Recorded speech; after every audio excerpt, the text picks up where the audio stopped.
traders, FX Pip Collector here. Today is Thursday, March 14th, and this is my analysis of the Euro US dollar, starting on the monthly, working my way down to the 1 hour time frame for the full top-down analysis. So on the Euro dollar monthly, I'm still looking at this as an uptrend. I still think there's a very good likelihood that it will, over the coming months, continue to trend up, probably eventually go up and take out these highs, most likely all the way up to one of these higher Fibonacci extension levels. I still think it looks like an expanding flat wave C if you zoom out on the monthly, which means once this is over, it may actually go down and make new hot lows. So going down to the weekly time frame. On the weekly time frame, I actually believe that this is a wave 1. I still think this is an expanding flat wave 2. Higher high wave B, lower low wave C definitely fits the characteristics of an expanding flat. If that's the case, that means this is a 1, this is a 2. Subdivision of 3. So a 1 of 3, a 2 of 3, and it looks like we are very likely already in that wave 3 of 3, which should tell us that this should continue to trend up over the coming weeks and months in a wave 3 to form that pattern that I was showing on the monthly time frame. So taking it down to the daily time frame. On the daily time frame, I mean, it does look like it ended a correction. This move up is looking pretty impulsive. It doesn't really look that corrective.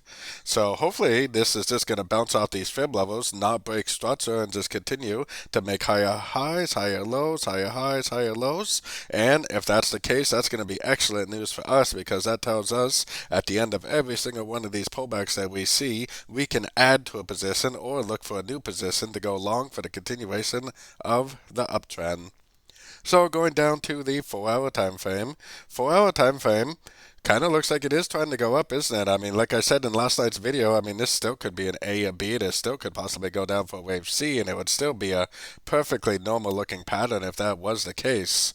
But I still suspect sometimes what I think is a wave B will just keep on trending up. As you can see, this move down has not taken out any structure to the downside, so for me, I would definitely still be looking for longs.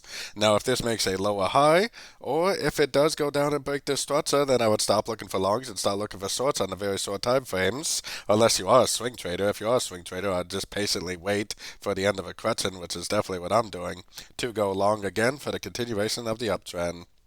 Taking it down to the 1 hour time frame, it really looks like it wants to go up. It looks like 1, 2, 3 waves down. It's not very impulsive, so we do have to be aware that it could make a lower high, and this could be a wave B right here. And if it makes a lower high, makes impulsive down, then technically you should probably be looking for shorts if you are like a scalper or a day trader. But I would be very cautious about looking for shorts, because on the higher time frames, it's definitely making higher highs, higher lows, higher highs, higher lows. This very easily could go up, break structure, and just keep on trending up from here, especially with the fact that we are in a uptrend on all the higher time frames. So don't forget to join my free Discord channel. The link for that is on the screen and in the description. Thanks and happy trading.